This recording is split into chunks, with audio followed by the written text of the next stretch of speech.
My best friend refused to come home from vacation after her daughter attempted suicide, then accused me of kidnapping her for taking her daughter in. When I confronted her, she scoffed and said she did it for attention. I just stared at her. That was 6 months ago. This morning she was crying outside a courtroom she wasn't allowed in. My best friend Claire had always dreamed of being a mother. Ever since we were teenagers, she'd constantly talk about what kind of mom she'd be and how many kids she'd have. So when Julia was born, Claire was over the moon, and I was just as happy. I'd never seen her glow so bright. Our daughters, Julia and my Emma, grew up together like sisters, spending weekends and holidays at each other's houses. Fast forward 15 years. Claire asked if I could watch Julia for a week, while she took a solo vacation to Bali. It wasn't unusual. Claire liked her breaks, and Julia practically lived at my house anyway. The first 2 days were fine. Typical teen stuff, Netflix marathons, junk food, all of that. But on day 3, things took a turn. At dinner, I called Julia down from her room, but she didn't answer. Emma said she hadn't seen Julia since lunch, and a weird feeling settled in my stomach. I walked upstairs, knocked on her door, but got nothing. I tried opening the door, but it was locked. Julia never locked her door. Something was off. I grabbed the key from the hallway drawer and opened the door, my heart pounding. Julia was lying on her bed, barely breathing, surrounded by empty med bottles and a folded note. My vision blurred as I dialed 911. Emma stood frozen behind me, crying, asking what was happening, but I couldn't find the words. Everything happened fast. The ambulance arrived and I was answering questions from EMTs while frantically texting a neighbor to watch Emma. On the ambulance ride, I called Claire. She was still at the resort. Through choking sobs, I told her what happened. But instead of sounding even remotely worried, Claire hesitated, then said, "Is it really that serious? Maybe she just wanted attention." I felt my stomach drop. My head spun in disbelief. At the hospital, the doctor explained Julia needed her stomach pumped. I texted Claire immediately. Surely now she'd realize how serious it was. But Claire's next message knocked the wind out of me. Changing flights is $200. It's expensive. Plus, you don't have to go to the hospital every day. That's literally what nurses are for. I stared at my phone, my blood boiling. I wanted to scream, but I knew Julia needed me more than Claw's drama right now. I took off work, used my vacation days, and spent 3 straight nights in the hospital chair beside Julia's bed. One night she told me she thought Claire didn't love her anymore. She asked why her mom wasn't coming back for her. I didn't know how to respond. I just hugged her, feeling a wave of anger in my chest. Throughout all this, I sent Claire constant updates, photos, and texts. But each response I got back was shorter, colder. Meanwhile, she posted beach selfies, captioning, "Living my best life."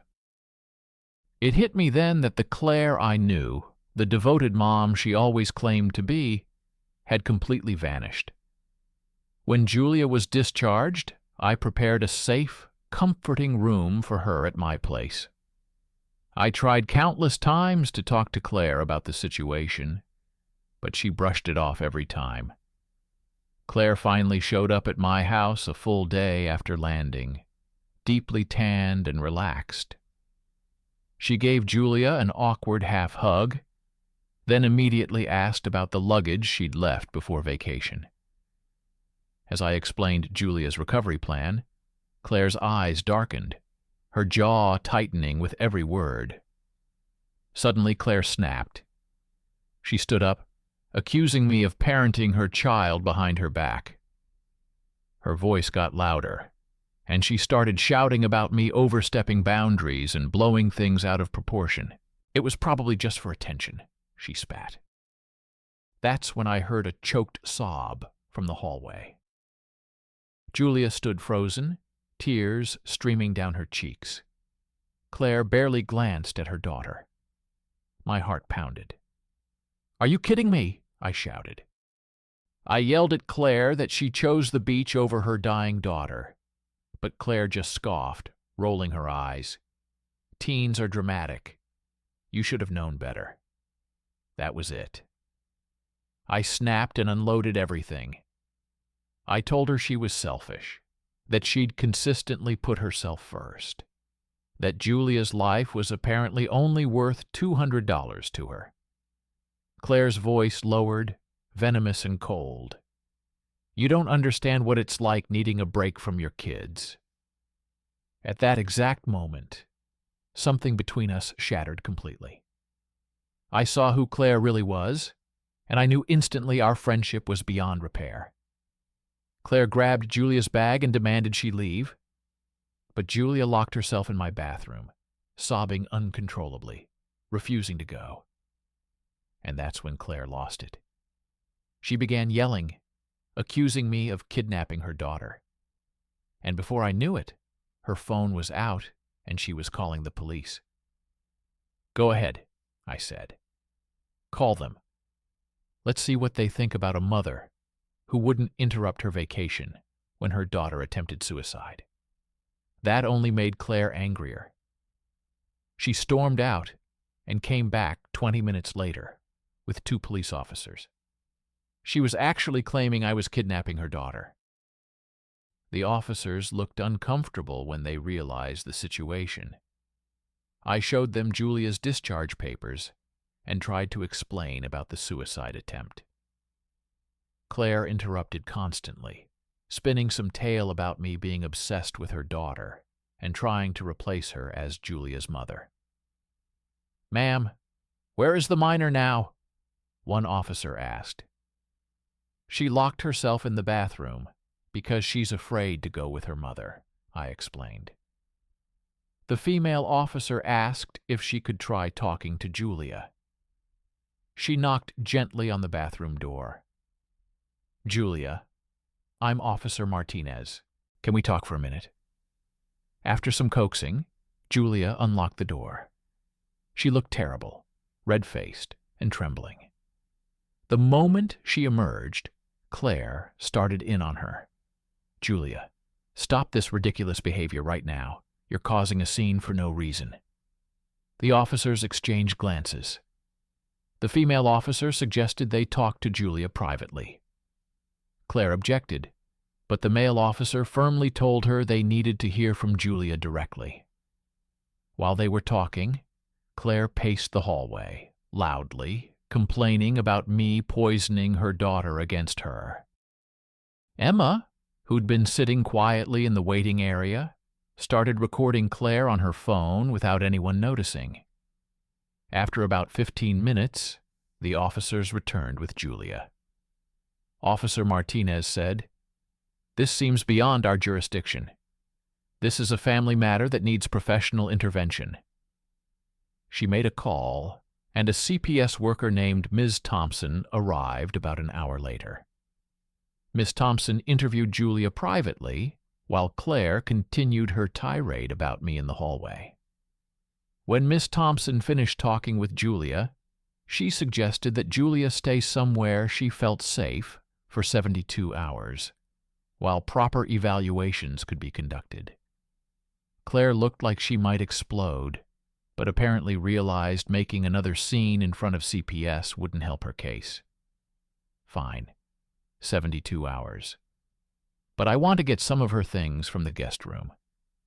I didn't trust Claire to be alone anywhere near Julia, so I went with her to collect Julia's belongings from my house. As soon as we were upstairs, Claire turned on me. "You think you've won? I'm going to destroy your life for this. Julia is my daughter, not yours. I'll make sure everyone knows what kind of person you really are."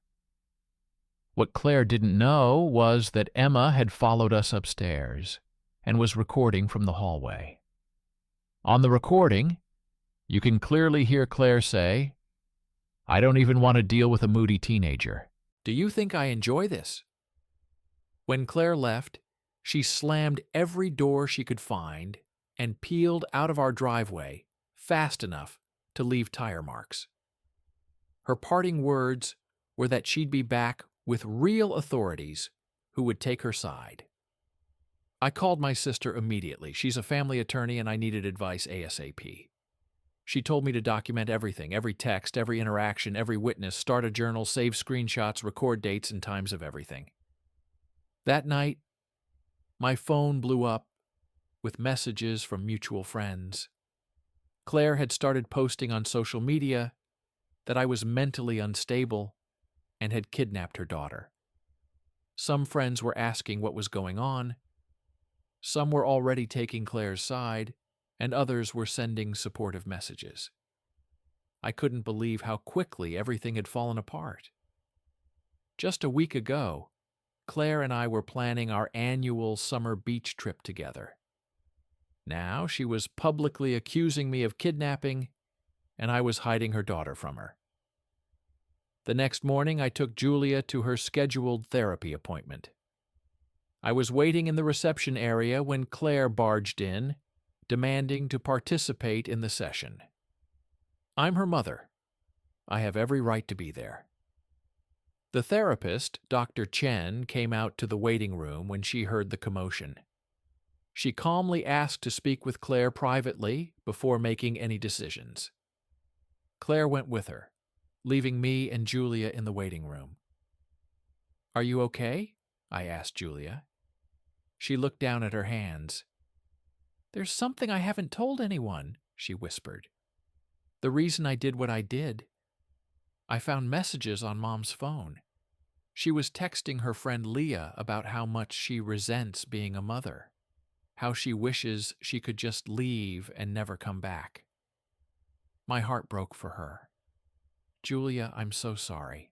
I'm scared to tell the therapist or the CPS lady. What if they make me go to a foster home or something?" I took her hand. "You should tell Dr. Chen everything. The more she knows, the better she can help, and you always have a home with us, no matter what." About 20 minutes later, Dr. Chen emerged, looking concerned. Claire stormed out behind her, yelling that Dr. Chen was biased and unprofessional.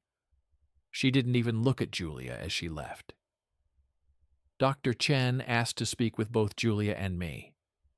She recommended continued professional support for Julia and suggested it would be best if Julia remained in a stable, supportive environment, meaning our home at least temporarily. Back at my house, we got a notice that Claire had filed for an emergency custody hearing. I started to panic, but then Miss Thompson from CPS called. She explained that, Doctor. Chen had filed a report expressing serious concerns about Claire's parenting. The emergency hearing had been postponed pending a formal investigation. That should have been a relief, but it just marked the beginning of the battle. Claire started calling and texting Julia constantly, alternating between guilt trips, "I guess you don't love me anymore," and love bombing, "You're my whole world, baby girl." Then she'd switch to messages like, "Stop exaggerating what happened, and you're making me look bad." Julia showed me all the messages, and I helped her block her mother's number while documenting everything for CPS. It broke my heart to see Julia having to protect herself from her own mother. News about the situation spread through our social circle. Most of our friends were supportive once they understood what had happened. But Claire managed to convince a few people that I was trying to steal her daughter. These friends started calling me and even showing up at my house to talk some sense into me. One afternoon, I decided to take the girls for ice cream, hoping to get away from the stress for a bit. In the parking lot of the ice cream shop, we ran into Claw's best friend, Megan. She immediately pulled out her phone and started filming us, yelling about parental alienation and how I was brainwashing Julia. I hustled the girls back to the car while they both cried. This is my life now. Documenting everything, consulting with my sister about legal options, supporting Julia through her recovery, and trying to shield both girls from Claire's increasingly erratic behavior. The CPS investigation is ongoing, and Julia's school counselor has been calling me with concerns since Julia hasn't been attending. I keep asking myself how we got here. How did 15 years of friendship disintegrate so completely? And more importantly, how did I never see this side of Claire before? Was she always like this and I just didn't notice?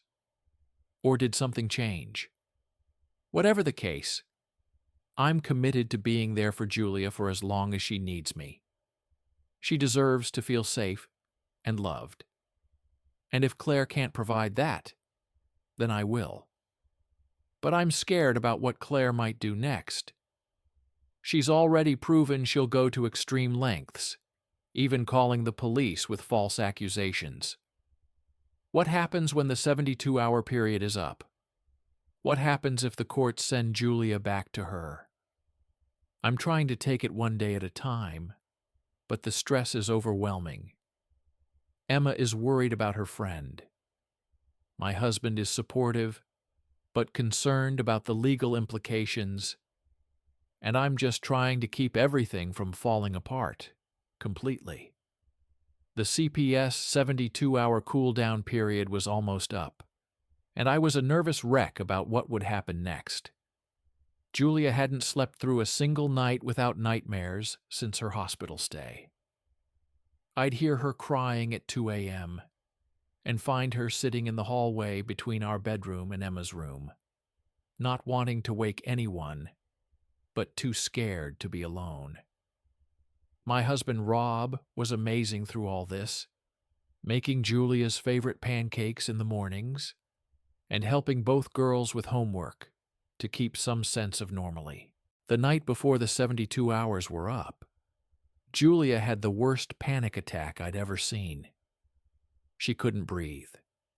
Her whole body was shaking and she kept saying, "Please don't make me go back over and over." After we finally got her calmed down and back to sleep, with Emma keeping her company, Rob and I sat at our kitchen table feeling completely helpless. "What if they make her go back to Claire?" I whispered, not wanting the girls to overhear. "You saw her tonight. She's terrified." Rob squeezed my hand. "We'll figure something out. Your sister's coming tomorrow morning, right? She'll know what to do." My sister Natalie arrived at 7 a.m. sharp the next day, looking every bit the tough attorney in her navy pantsuit. She'd brought a stack of papers and her laptop, turning our dining room into a makeshift law office. She went through everything we documented so far and nodded approvingly. "You did good keeping records," she said, reviewing the screenshots of Claire's messages and Emma's recordings. "This will help, but I need to prepare you. Family court can be unpredictable. Biological parents get a lot of leeway. Ms. Thompson from CPS arrived at 9 a.m. for a follow-up assessment. She interviewed Julia again, then asked to speak with me and Rob. Her expression was serious but sympathetic. Based on my preliminary investigation and Dr. Chen's report, I'm recommending temporary guardianship be granted to you while we complete a more thorough assessment, she told us. However, Claire has hired an attorney who's fighting this hard. There's going to be a hearing tomorrow. I felt a wave of relief followed immediately by dread about facing Claire in court. As if on cue, my phone buzzed with a text from Claire. "Hope you enjoyed playing Mommy. See you in court tomorrow." The rest of the day was a blur of preparation. Natalie coached Julia on what to expect if the judge wanted to speak with her. Rob took Emma to his parents' house. We decided it was better if she wasn't around for the stress of the hearing. I could barely eat or sleep, my mind racing with worst-case scenarios. The family court was smaller than I expected, more like a conference room than the dramatic courtrooms you see on TV. Claire was already there when we arrived, sitting beside a slick-looking attorney in an expensive suit. She didn't acknowledge us, just stared straight ahead with a slight smirk on her face. Julia gripped my hand so tight it hurt. I could feel her trembling next to me. Natalie kept a reassuring hand on her shoulder as we took our seats. The judge was an older woman named Judge Patel, with reading glasses and a non-nonsense expression. She reviewed the case file for what felt like forever before addressing the room. I've reviewed the reports from Child Protective Services and Dr. Chen, as well as the hospital records. She said, "I'd like to speak with Julia privately in my chambers." Claire's attorney immediately objected, claiming I had coached Julia. The judge overruled him and led Julia away. Those 15 minutes were the longest of my life. Claire kept glaring at me from across the room while her attorney whispered to her. When they returned, Julia looked drained, but somehow calmer. Judge Patel adjusted her glasses and addressed the court. Based on all evidence before me, including my conversation with Julia, I'm granting temporary guardianship to Mr. and Mrs. Reynolds for a period of 30 days, during which time a complete family assessment will be conducted. Claire gasped audibly. Her attorney started to object, but Judge Patel wasn't finished. Mrs. Davis will have supervised visitation twice weekly at the Family Services Center. Additionally, I'm ordering Mrs. Davis to complete a psychological evaluation and attend parenting classes before the next hearing. Claire stood up, her face red. This is ridiculous. She's my daughter. Mrs. Davis, control yourself or I'll hold you in contempt, Judge Patel warned. This temporary arrangement is in your daughter's best interest until we can fully assess the situation. The look Claire gave me as we left the courtroom was pure hatred. She brushed past Julia without a word and stormed out, her attorney rushing after her. In the parking lot, Julia collapsed against me in tears, but they were tears of relief. "I don't have to go back," she kept saying. "I don't have to go back. Not for at least 30 days, Natalie clarified gently. And hopefully not after that either, but we need to be prepared for a longer battle. She wasn't wrong. The 30-day temporary guardianship was just the beginning of what turned into a war. Claire missed her first 2 supervised visits, then showed up to the third one with a brand new attitude and expensive gifts for Julia. The supervisor's report noted that Claire seemed more interested in taking selfies with Julia to post online than actually connecting with her daughter. Then came the social media campaign. Claire posted daily about being a mother fighting to get her daughter back, and how I was a mentally unstable woman obsessed with her child. She twisted everything, claiming Julia's hospital stay was due to an accidental overdose, not a suicide attempt, and that I was exploiting a teenager's mistake to kidnap her. Some of our mutual friends actually believed her. Jessica, who I'd known for 10 years, texted me that I should stop the drama and give Claire her daughter back. Michael, another longtime friend, left a voicemail saying he was disappointed in me for coming between a mother and child. The worst part was the impact on Julia.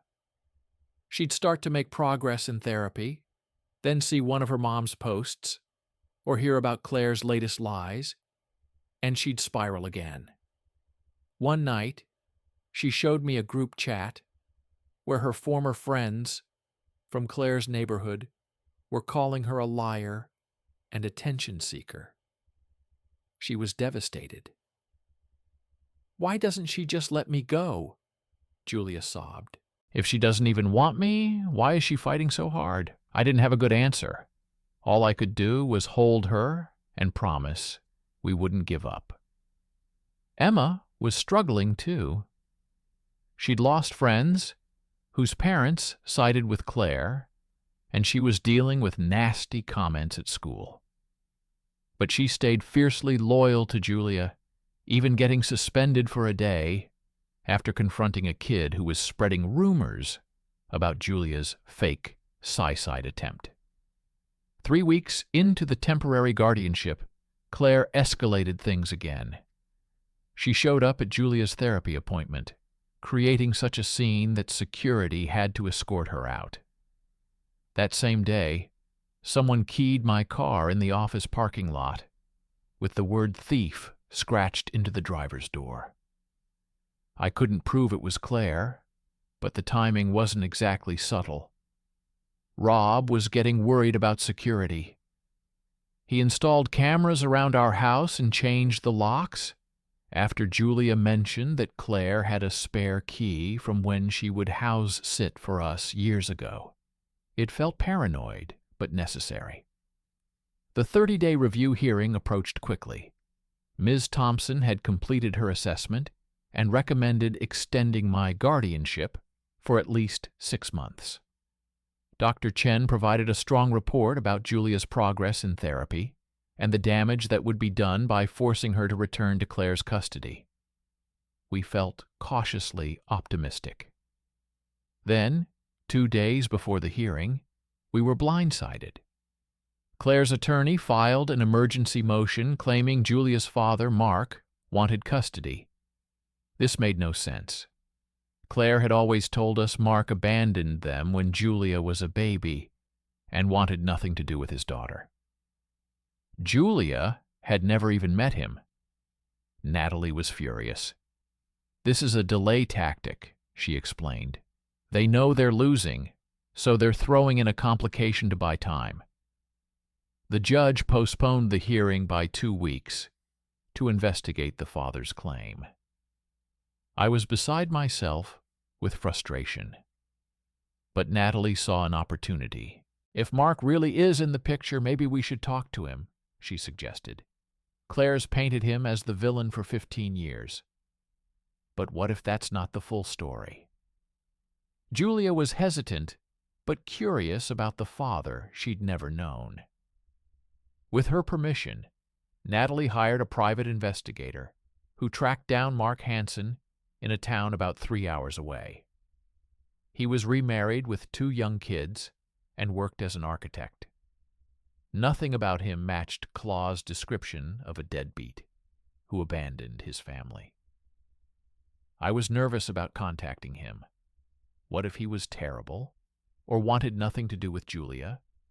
But we needed to know the truth. Natalie called him first, explaining the situation professionally. To our surprise, Mark asked to video chat with all of us that same evening. When his face appeared on the screen, I was struck by how much Julia resembled him. Same green eyes, same chin. He looked nervous, but eager. "Julia," he said, his voice catching. "I can't believe it's really you." Julia was speechless, staring at the father she'd never met. I squeezed her shoulder supportively. Mark explained his side of the story, and it was nothing like what Claire had told us. He and Claire had dated in college, and she got pregnant unexpectedly. They tried making it work, but split up when Julia was 2. He paid child support and had regular visitation until Julia was 4. Then Claire got a job opportunity in our city and moved 200 miles away. She promised we'd work out a new visitation schedule, Mark explained. But then she started making excuses. Julia was sick. She had plans. The timing wasn't good. Eventually, she stopped answering my calls completely. He'd hired an attorney and fought for visitation, but Claire kept changing addresses and jobs. He sent birthday and Christmas gifts that were never acknowledged. When Julia was 7, he received a cease and desist letter from Claire's attorney, claiming his harassment was causing Julia emotional distress. The letter said Julia was afraid of me and didn't want contact, Mark said, his voice breaking. I didn't want to traumatize my daughter, so I backed off.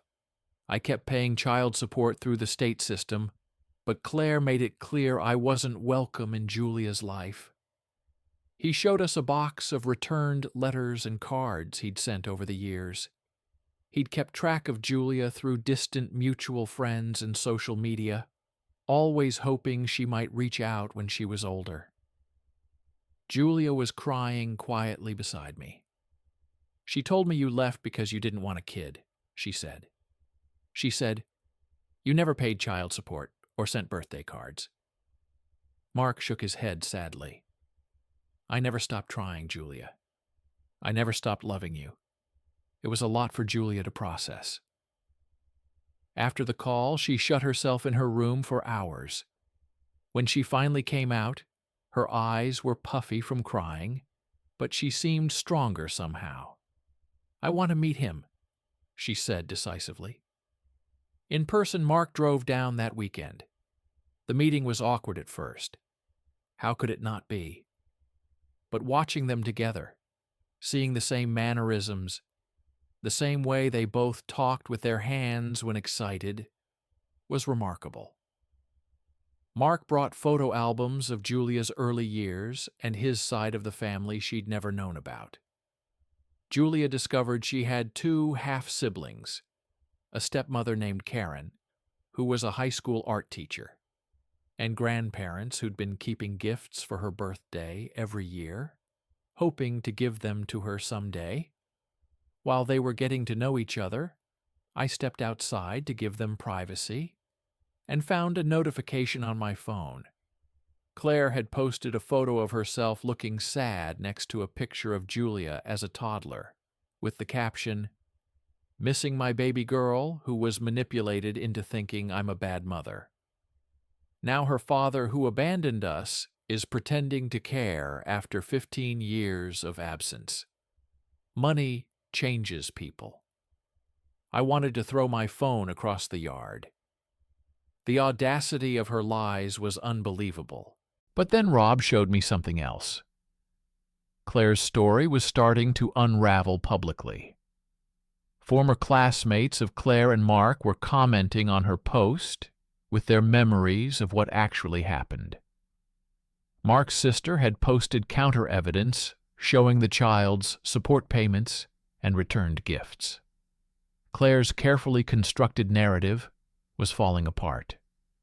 The extended custody hearing finally arrived. Mark attended not to seek custody himself, but to support Julia's desire to stay with us, while he gradually built a relationship with her. His testimony about Claire's parental alienation clearly impacted Judge Patel. Claire's attorney tried to paint Mark as an opportunistic absent father, but the evidence of his efforts to stay connected was overwhelming. The real bombshell came from an unexpected source. Claire's current boyfriend, Taylor, showed up to testify. Claire looked shocked to see him there. Clearly, she hadn't anticipated this. Taylor testified that Claire had confessed to him that she deliberately kept Julia from her father and had been using her daughter primarily for social media content about being a dedicated single mom. Claire completely lost it in the courtroom, screaming that Taylor was lying because she dumped him. Judge Patel had to threaten her with contempt of court again to restore order. When the dust settled, Judge Patel extended my guardianship of Julia for 6 months, with Claire limited to supervised visitation once a week. She also granted Mark visitation rights and ordered family therapy for all parties involved. Claire was required to complete parenting classes and individual therapy before the court would reconsider her custody position. Outside the courtroom, Claire stormed up to me, her face twisted with rage. "This isn't over," she hissed. "You've turned everyone against me, but I'll get my daughter back." Mark stepped between us. "Claire, that's enough. This isn't about you versus Sarah. It's about what Julia needs right now." Claire ignored him, focusing her fury on me. "You think you're so perfect, such a great mother. I'll make sure everyone knows the truth about you." Taylor, who was still nearby, pulled Claire away before security needed to get involved. I was shaking as we left the courthouse, but Julia looked calmer than she had in weeks. She'd stood up to her mother in court, telling Judge Patel clearly that she didn't feel safe with Claire and wanted to stay with us. It had taken tremendous courage. Life settled into a new normal for a few weeks.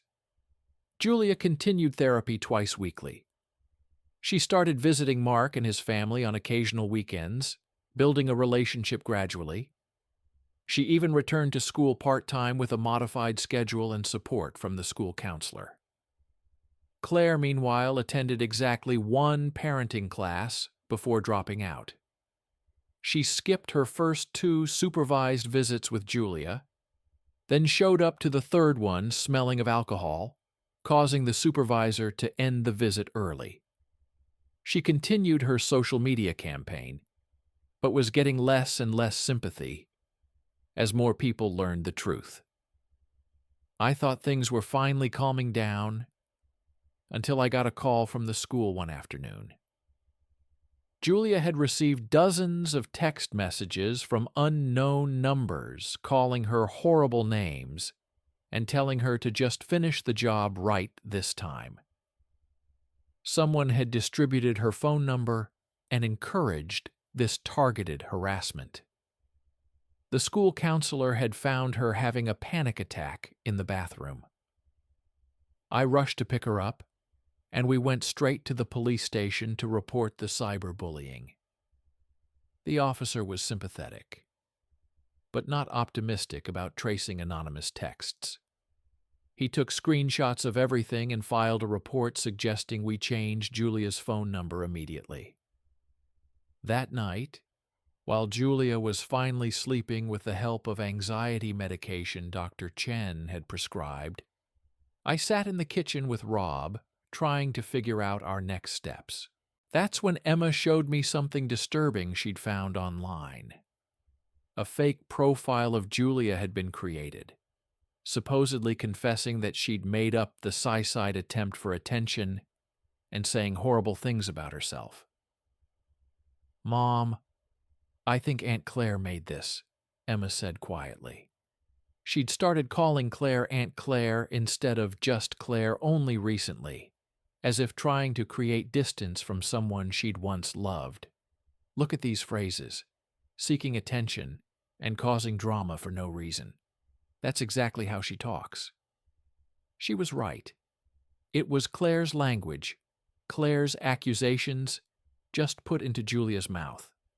We reported the fake profile and got it taken down, but the damage was already spreading through Julia's social circles.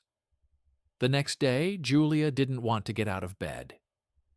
I didn't push her. She'd been through enough. I called her therapist, who suggested an emergency session that afternoon. I was working from home to keep an eye on her when someone started pounding on our front door. It was Claire, looking disheveled and angry. I opened the door just enough to talk to her, keeping the security chain on. "Where is she?" "I know she's here." "I want to see my daughter now," Claire demanded. "Claire, you know you only have supervised visitation. If you want to see Julia, you need to schedule it through family services. And you know it." You've poisoned everyone against me. Julia, Mark, even Taylor. You've ruined my life. I tried to remain calm. Claire, please leave. You're violating the court order by being here. I'm not going anywhere until I see Julia. She tried to push the door open, but the security chain held. I'm calling the police, I warned her. Go ahead. Call them. They can't keep a mother from her child forever. I closed the door and immediately dialed 911. Claire continued pounding and shouting. Upstairs, I could hear Julia crying. I texted Rob, who was at work, letting him know what was happening. The police arrived within minutes. Claire immediately switched to a tearful, vulnerable persona, claiming she was just a concerned mother trying to check on her daughter after hearing she wasn't in school. The officers, thankfully, had been briefed on our case and knew about the court orders in place. They firmly but politely escorted Claire off our property, warning her that she could be arrested if she returned. As they were leaving, Claire looked back at the house and shouted, "I'll never stop fighting for her." Never. The incident shook all of us. Julia was terrified that Claire would come back when the police weren't around. Emma was angry, saying she wished Claire would just disappear. Rob started talking about installing better security systems, maybe even moving to a different neighborhood. Dr. Chen suggested that Julia write a letter to Claire, not to send, but to express all her feelings that she'd been bottling up. Julia spent hours on it, filling pages with years of hurt, confusion, and anger. When she finally let me read it, I was struck by her insight and maturity. "I think I understand now," she wrote. "Mom never really wanted me for me. She wanted what I represented. The perfect daughter for her perfect mom image. When I started having my own problems and opinions, I didn't fit her story anymore. But I'm not a character in her story. I'm a real person." Reading those words broke my heart, but also filled me with pride for this incredible young woman. Despite everything, Julia was finding her voice and her strength.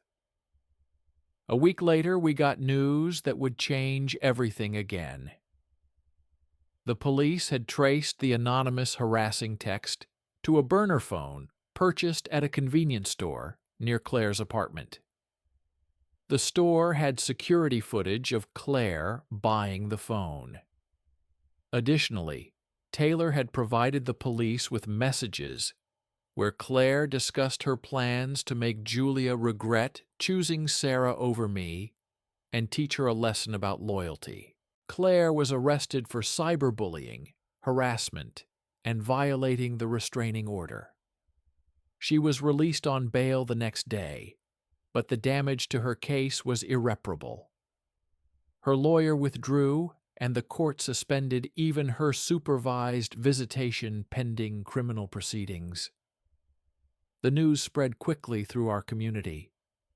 Former friends who had sided with Claire now reached out to apologize to us. Julia received supportive messages from classmates who had previously believed the rumors about her.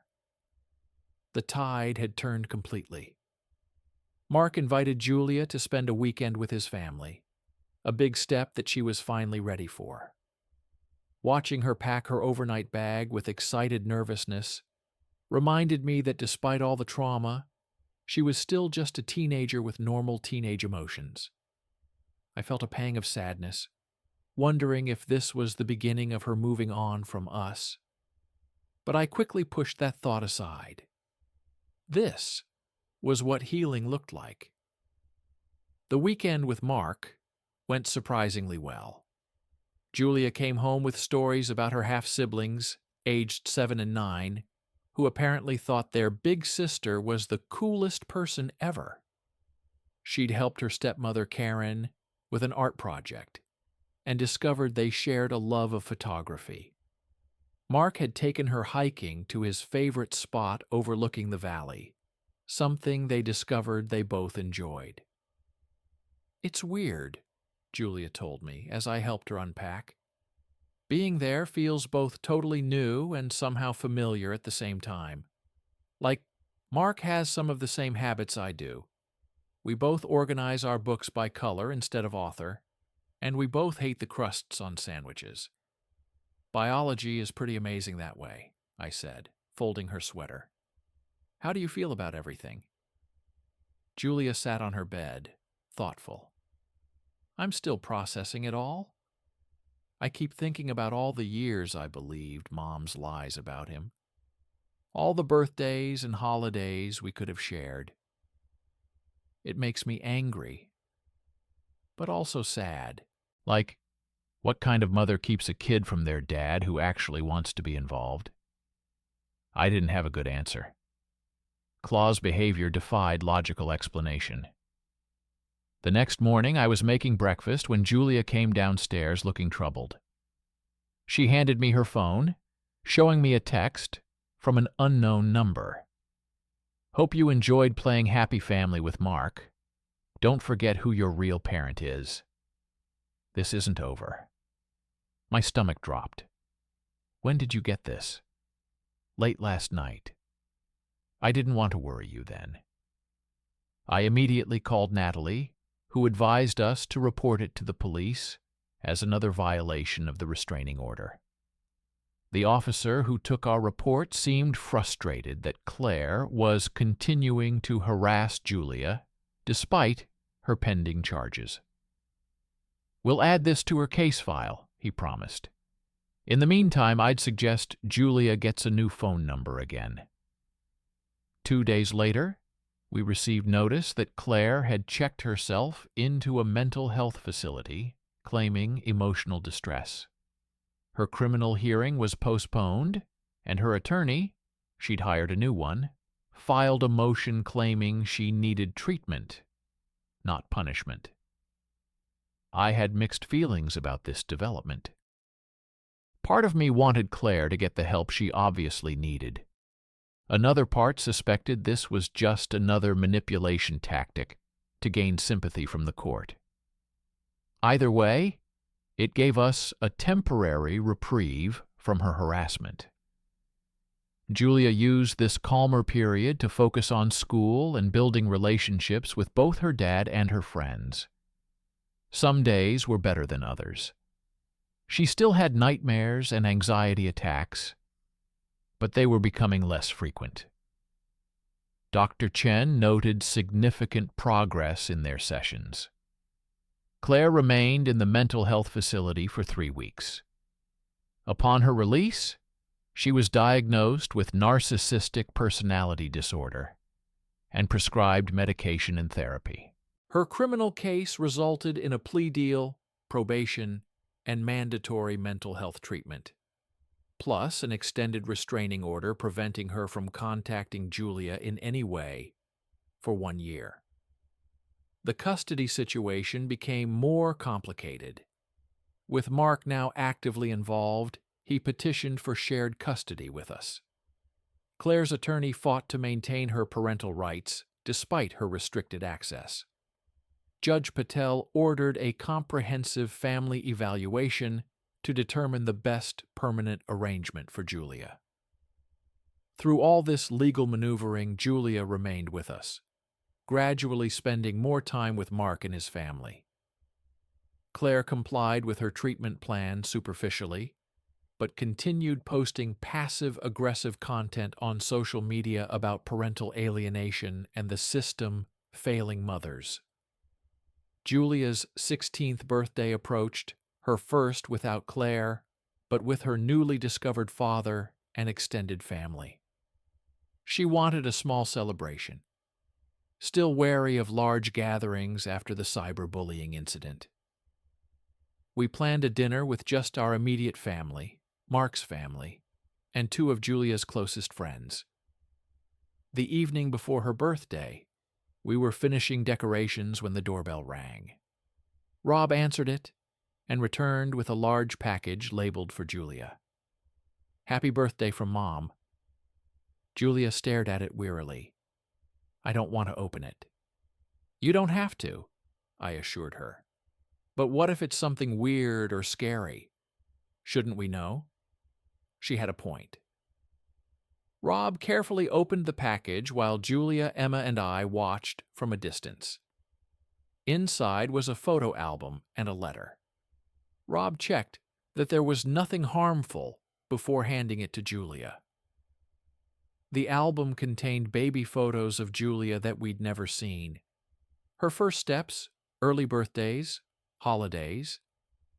The letter was surprisingly civil, expressing regret for how things had turned out and asking Julia to remember the good times we had. It was signed, Love, always, Mom. Julia leaped through the album silently, her expression unreadable. Finally, she closed it and handed it to me. Can you put this somewhere safe? I'm not ready to look at it right now, but I might want it someday. Of course, I said, taking the album. Whatever you need. Julia's birthday dinner the next day was a success. Mark and Karen brought thoughtful gifts, a professional camera she'd been wanting, and a handmade quilt with fabric from her grandparents' old clothes, creating a connection to the family history she'd missed. Emma gave her a friendship bracelet she'd made herself, with charms representing inside jokes only they understood.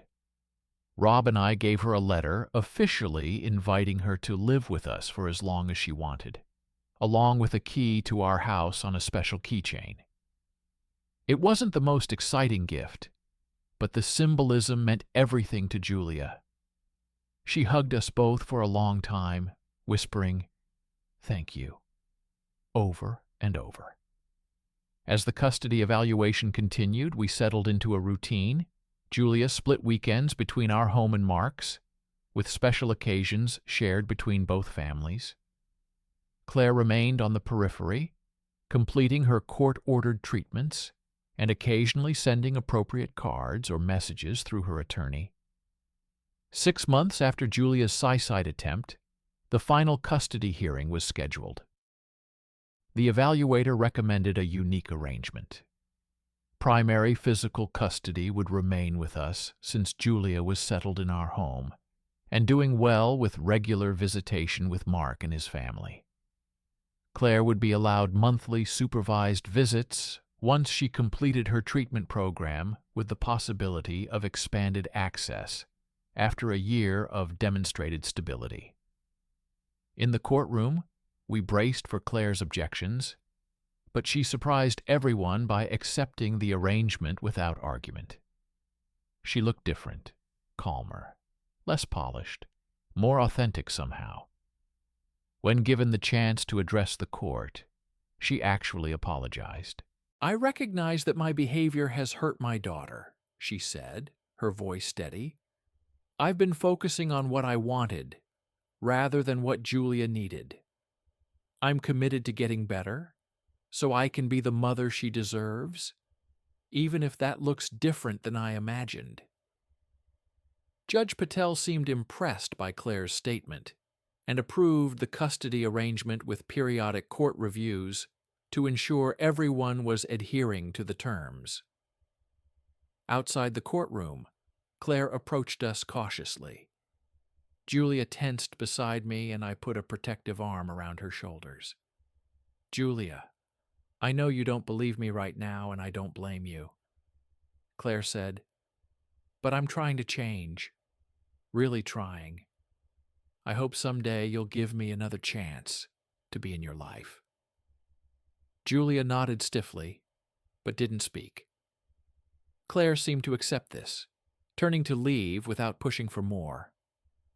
As we walked to our car, Julia was quiet. Finally, she said, "Do you think she meant it about changing?" "I don't know," I answered honestly. "People can change if they really want to and put in the work, but it takes time to rebuild trust once it's broken." "I'm not ready to forgive her," Julia said firmly. "Maybe someday." but not now. That's completely valid, I assured her. You don't owe her forgiveness on any timeline but your own. That night, I found Julia sitting on our back porch swing looking at the stars. I sat beside her and we swung quietly for a few minutes. "Sarah," she said finally, "thank you for saving my life. Not just that night, but every day since." I wrapped my arm around her, my throat tight with emotion. "You're the one who did the hard work, Jules. I'm just grateful I get to see the amazing person you're becoming." "I used to think I didn't matter to anyone," she said softly. "Now I know that's not true." As we sat there under the stars, I reflected on how differently things might have turned out if I hadn't found Julia that night. If I'd respected Claire's parental authority despite my concerns. If I'd backed down when faced with police and accusations. The thought was unbearable. Our journey was far from over. Julia still had a lot of healing to do. The relationship with her father was still new and developing. Claire remained an unpredictable factor in our lives. But for the first time in months, I felt genuine hope for Julia's future, and for all of us. The broken friendship with Claire would always be a painful chapter in my life. I mourned the loss of the person I thought she was, the years of shared memories and trust. But in its place, something stronger had formed. A chosen family built on genuine care rather than obligation or image. And watching Julia blossom in that environment made everything we'd been through worthwhile. The broken friendship ending. For the next couple of months, things were actually pretty stable. Julia was attending therapy regularly, and her therapist reported good progress. She'd even started going back to school full-time, though we'd arranged with the administration that she could call me to pick her up if things got overwhelming. Mark was proving to be an amazing dad, patient, thoughtful, and totally committed to building a relationship with Julia at her pace. But I should have known Claire wouldn't stay quiet for long. Right after winter break, Julia came home from school looking upset. Apparently, Claire had created a whole Mother's Rights Facebook group specifically about our situation. She'd recruited some moms from Julia's old neighborhood and was posting daily about being separated from her child by a manipulative friend. The worst part was, she'd posted old photos of Julia without permission, including some from her hospital stay. "How did she even get those?" Julia asked, her hands shaking as she showed me her phone. I never gave her permission to share these. I called Natalie immediately, and she helped us file a complaint for violation of the restraining order and unauthorized use of Julia's images. But the damage was already spreading online. Some of Claire's followers had found Julia's social media and were sending her nasty messages about being ungrateful to her mother. We thought we'd have to fight this new battle. But something unexpected happened. One of the moms in Claire's group, a woman named Diane, reached out to me privately. She joined thinking she was supporting a wronged mother, but after seeing some inconsistencies in Claire's stories, she'd done some digging. "I found the court records," Diane wrote, "and they don't match what Claire's telling everyone." I confronted her about it, and she went ballistic, accusing me of betraying her. I think several people are starting to see through her act. Sure enough, within days, Claire's support group imploded. Several members posted public apologies to Julia after discovering they'd been manipulated. Claire took down the entire group and went suspiciously quiet online. "Do you think she's finally giving up?" Rob asked hopefully one night after the girls had gone to bed. I shook my head. I don't think Claire knows how to give up. She's just regrouping. I was right. 2 weeks later, Julia came to me with another concerning development.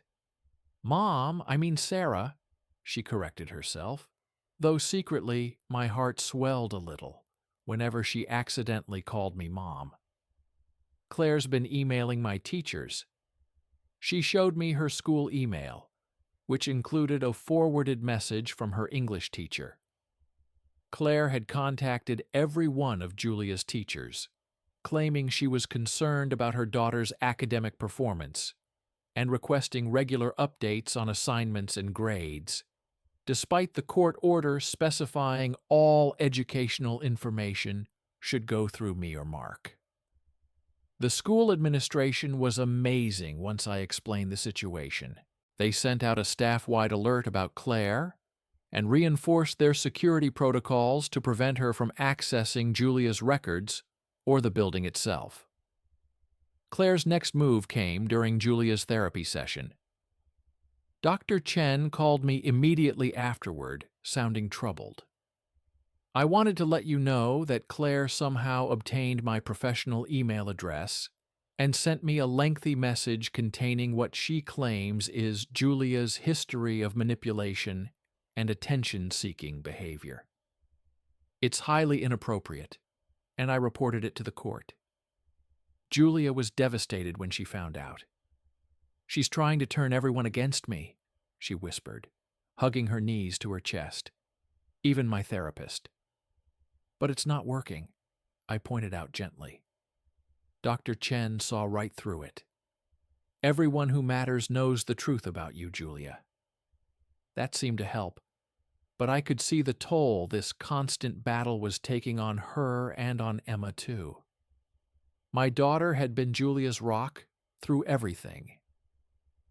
But I noticed she was becoming anxious about her own reputation at school after Claire started suggesting online that Emma was a bad influence who encouraged Julia's rebellion. I found Emma crying in her room one night after seeing posts where some parents questioned whether their kids should hang out with those troubled girls from the Reynolds house. I sat on her bed and pulled her into a hug. I'm so sorry, sweetheart. This isn't fair to you. Emma wiped her eyes. I don't care what those stupid parents think. I just hate seeing Julia hurt over and over, and I'm scared about what Claire might do next. I was scared too, though I tried not to show it. I was also exhausted.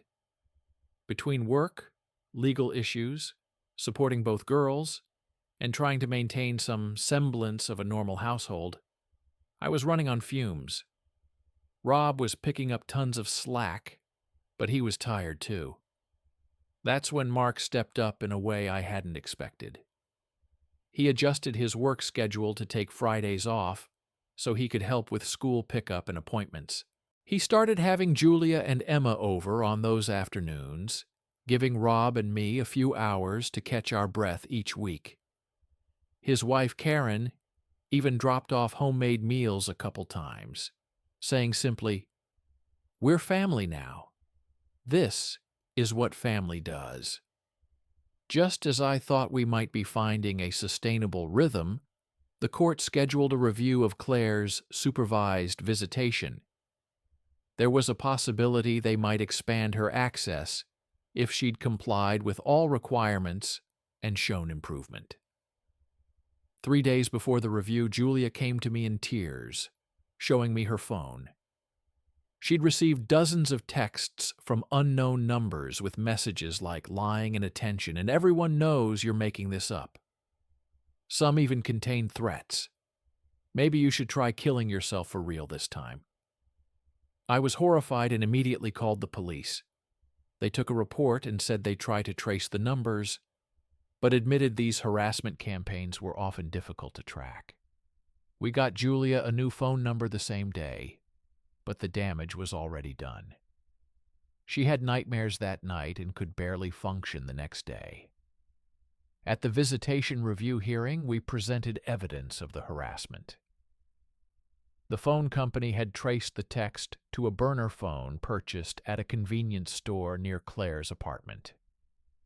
The store's security footage clearly showed Claire buying the phone, wearing a baseball cap, but still easily identifiable. Claire's attorney tried to argue there was no definitive proof she'd sent the messages, but the judge wasn't buying it. Instead of expanding CLA's access, the judge maintained the supervised visitation schedule and ordered Claire to undergo a complete psychological evaluation before any changes would be considered. Outside the courtroom, Claire's attorney pulled me aside. My client is experiencing financial hardship that's preventing her from attending all her mandated therapy sessions, he explained. She's asked if you would consider reducing the child support you're receiving to offset those costs. I just stared at him. I'm not receiving any child support. Claire hasn't paid a dime since Julia came to live with us. The attorney looked genuinely surprised, but my client said she's been paying substantial support. She lied to you. I said simply, check the court records. That evening, Julia seemed unusually quiet after her supervised visit with Claire. I found her sitting on her bed, staring at the wall. Everything okay, sweetheart? I asked, sitting beside her. Julia hesitated. She seemed different today, like really calm and nice. She brought some of my old books from when I was little and talked about normal stuff. That sounds positive, I said cautiously. Yeah, but Julia twisted her fingers together nervously. When the supervisor went to take a phone call, Mom leaned over and whispered that she knows I'll come to my senses soon and that I'd regret betraying her if I didn't. My heart sank. Did you tell the supervisor? Julia shook her head. Mom was smiling the whole time, like she was saying something sweet. It would have been my word against hers. I scheduled an emergency session with Dr. Chen. The next day, during the appointment, she suggested that Julia document specific instances of Claire's manipulation and threats for the court. I know it's difficult, Dr. Chen told her, but creating a clear record of these behaviors is important. Julia agreed, but found the process incredibly triggering. Just writing down some of the things Claire had said and done over the years brought back nightmares and anxiety attacks. We created a system where she'd write for 20 minutes, then take a break with either Emma or me nearby for support. Even with these precautions, it was grueling work. What emerged from Julia's documentation was a pattern we hadn't fully understood before.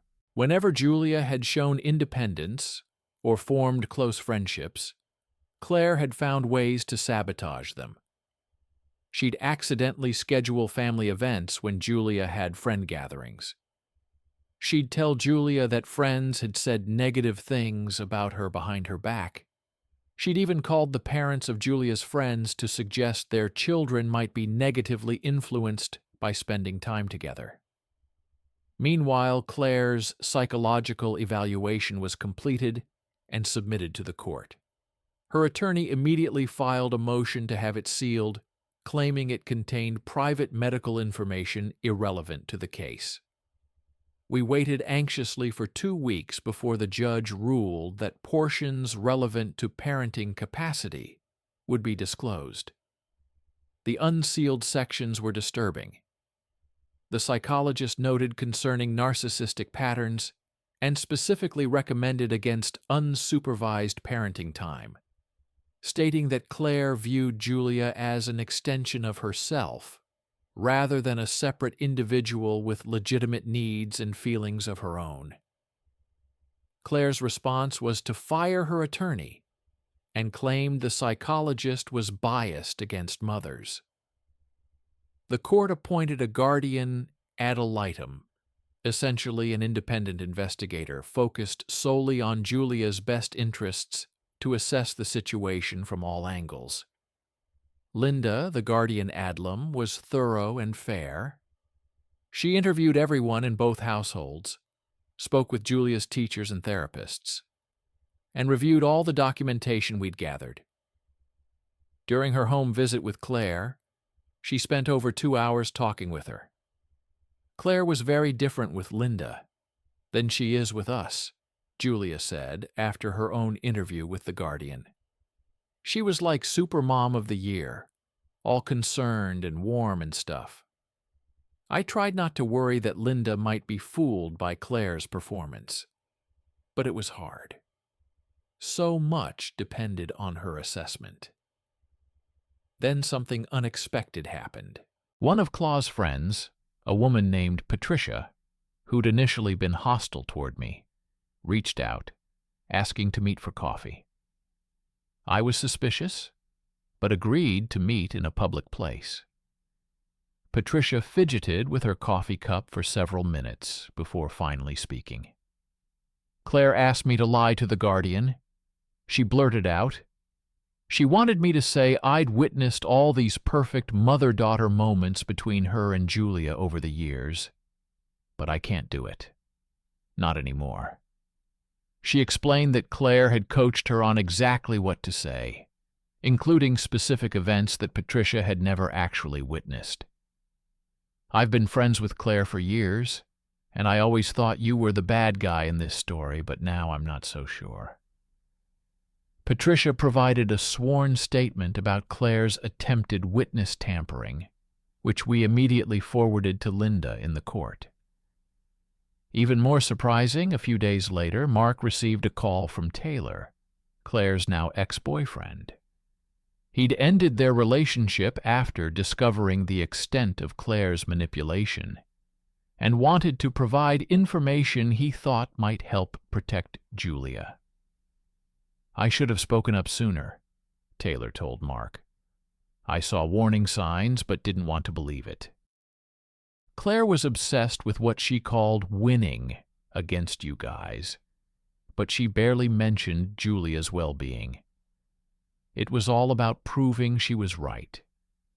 Taylor provided screenshots of disturbing messages where Claire discussed using Julia to maintain her Mother of the Year image on social media, and complained about how much easier life would be without teenage drama. Linda's final report to the court was comprehensive and unflinching. She recommended Julia remain in my custody with continued therapeutic visitation with Claire. But the report contained something none of us had anticipated: concerns about Claire's financial exploitation of Julia through a fundraising account claiming to be for Julia's recovery and legal defense. The judge immediately froze the account and ordered a financial investigation. It revealed Claire had raised over $15,000 from sympathetic followers online, ostensibly for Julia's treatment and legal fees. Bank records showed the money had actually funded Claire's vacation, shopping sprees, and legal representation. The court ordered Claire to repay all fraudulently obtained funds and barred her from using Julia's name or image online for any purpose.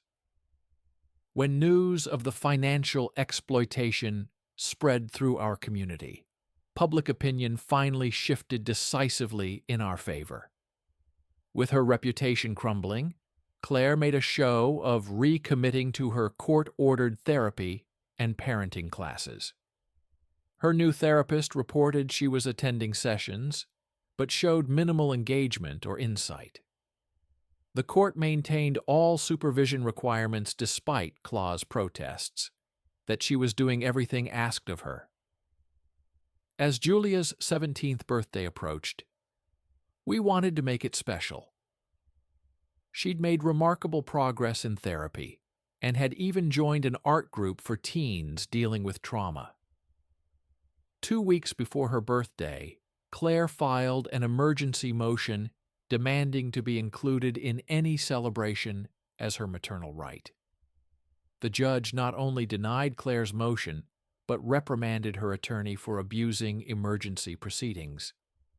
Still, Julia worried Claire might show up anyway, and ruin the day. So Mark suggested hosting the celebration at his house in the neighboring state. The party was perfect, just friends and family, good food, and no drama. Julia seemed genuinely happy, laughing with Emma and her half-siblings, showing Karen her latest art project, and looking more relaxed than I'd seen her in over a year. When we returned home that evening, we found dozens of boxes stacked on my front porch, all labeled Julia's childhood. Inside was mostly junk, broken toys, stained clothes, even some trash. Clearly Claire's attempt to insert herself into the day, even from a distance. "Classic Mom," Julia said, sighing as we sorted through the mess. "Always has to remind everyone she exists." As the school year progressed, Julia started talking about college. She wanted to visit some art schools on the East Coast, which would require adjusting the custody agreement for out-of-state travel. We filed the appropriate motions months in advance, anticipating Claire's opposition. Sure enough, Claire fought the college visit request, claiming Julia was too emotionally fragile to travel far from home. The guardian Adam strongly disagreed, noting Julia's excellent academic recovery and emotional growth. The judge not only approved the college visits, but praised Julia's resilience in court, making her blush with pride. During their third college visit, Julia received multiple calls from an unknown number, which she ignored following our safety protocols. That night, she got a text with a photo of Claire standing outside the campus building they toured that day, clearly showing she'd followed them across state lines. We immediately contacted campus security and cut the visit short. The incident crossed a clear legal line, resulting in formal stalking charges against Claire. As the court date approached, her attorney proposed a comprehensive settlement on all outstanding issues. The offer seemed suspiciously reasonable at first glance. Claire would drop all custody claims in exchange for structured visitation, and Julia maintaining her mother's health insurance into college. But something felt off, so we requested a mediation session rather than simply signing the agreement. In mediation, Claire initially appeared cooperative, even apologizing for any misunderstandings. But when discussion turned to Julia's college choices, her true motivation emerged. She insisted Julia attend her alma mater, where Claire had connections, essentially trying to control Julia's college experience and regain access to her life. When we rejected that demand, Claire's facade crumbled completely. She accused Julia of being manipulated and ungrateful, her voice rising with each word until the mediator had to end the session. The mediator later recommended the court be informed of Claire's continuing control issues. Following the failed mediation, Claire escalated her online campaign again. But this time, her mother's rights group quickly imploded as members realized they were being manipulated when Claire's documented actions didn't match her victim narrative. The criminal stalking case proceeded with solid evidence from the college incident. 2 days before the hearing, Claire checked herself into a mental health facility, resulting in a postponement of the proceedings. After a 3-week hospital stay, Claire emerged with a bipolar disorder diagnosis that she immediately tried to use as justification for all her actions. But the treating psychiatrist's report noted that mental health issues didn't explain the calculated nature of many of her behaviors. As Julia's 18th birthday approached, we were all aware of its significance. Once she turned 18, many court-mandated restrictions would naturally expire. Claire sent a certified letter announcing she would appear at our house at midnight, when Julia legally became an adult and could make her own choices without interference. We obtained an extended restraining order based on the continuing pattern of harassment and Julia's legitimate fear for her safety. But at 12:01 a.m. on Julia's birthday, Claire pulled up outside our house anyway, honking and shouting that she had a right to see her adult daughter. I called the police while Mark, who'd come over for backup just in case, stood at the door, ensuring Claire couldn't enter. When officers arrived, Claire actually handed them a document she claimed was a court order granting her access. The officers quickly identified it as fraudulent and warned her about potential criminal charges for creating false legal documents. The fake court document incident resulted in formal charges rather than another lengthy court battle. The prosecutor offered a plea deal, including mandatory psychiatric treatment and a 5-year restraining order. At the hearing, Julia delivered a powerful victim impact statement that left everyone in the courtroom emotional. My mother has always seen me as an extension of herself, not as my own person, she said in a clear, steady voice. When I didn't reflect the image she wanted, she tried to break me rather than accept me.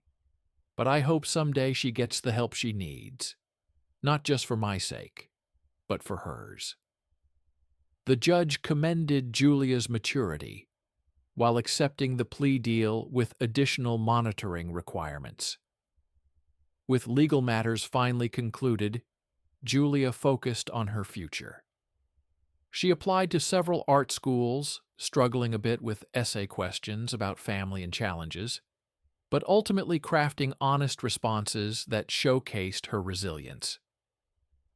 College acceptance letters started arriving in spring, with Julia receiving scholarships to 3 schools, including her top choice. The excitement was briefly tempered when we learned Claire had contacted the admissions office, claiming Julia's applications contained fraudulent information. But the school quickly dismissed these allegations after we provided documentation. Julia chose a school 4 hours away, close enough to visit regularly, but far enough to feel independent. During orientation, she connected with the school's counseling center and student support services, establishing safety nets before classes even began. 2 weeks before move-in day, Claire sent a seemingly heartfelt letter, apologizing and asking to meet just once before Julia left for college. But the letter contained subtle manipulations we'd learned to recognize, and Julia declined the meeting while acknowledging the apology. On moving day, as we packed the car with Julia's belongings, we spotted Claire's car parked down the street. Mark drove ahead to ensure she didn't follow us to campus, while I stayed with Julia, refusing to let Claire taint this milestone. After getting Julia settled in her dorm room, I found it hard to say goodbye. This wasn't how I'd imagined sending a child to college. All the complicated emotions of a normal send-off, plus the extra layer of protectiveness I felt toward this girl who'd become like my own daughter. "I'm going to be okay," Julia assured me, recognizing my hesitation. "I know what healthy relationships look like now, thanks to you and Rob and Mark and Karen. And you'll call if you need anything at all. I promise," she said, hugging me tight. "You're my family. That doesn't change because I'm in college." During her first month at school, Julia discovered Claire had somehow found her address and sent a package of childhood items. Campus security implemented mail screening and provided extra monitoring of her residence hall. But Julia handled the situation with remarkable composure. By Thanksgiving, When Julia returned home for the break, she seemed more confident and independent. She was thriving academically and had made several friends, including her roommate Casey, who came home with her for the holiday. An unexpected card arrived from Claire with news she'd moved to another state and was finally finding peace. Now, 2 years later, Julia is flourishing in college with a 3.8 GPA and a fantastic group of friends. She still sees a therapist occasionally, but mostly to process normal college stresses rather than trauma. She spends breaks and holidays alternating between our house and Mark's, with Emma visiting her at school whenever possible. She still receives occasional messages from Claire, who seems to have finally accepted the boundaries Julia has set. The messages are more respectful now, though they always contain hints of what their relationship could be. Julia maintains minimal contact on her own terms, not out of obligation, but as part of her own healing journey. Last week, Julia called with exciting news. Her artwork had been selected for a prestigious student exhibition. "They want me to bring family to the opening," she said. "So I need you, Rob, Emma, Dad, Karen, and the kids there. You're all my family. We wouldn't miss it for anything." I promised. The broken friendship with Claire will always be part of our story. The pain of losing someone I'd once considered a sister runs deep, and I sometimes still catch myself missing the person I thought she was. But what we've gained in return, this chosen family built around Julia's well-being, is more meaningful than I could have imagined. I watch Julia now, confident and thriving, pursuing her dreams without fear. I see Emma, whose unwavering loyalty to her friend taught her more about courage than any lesson could. I see Mark and his family who opened their hearts to the daughter they'd been separated from.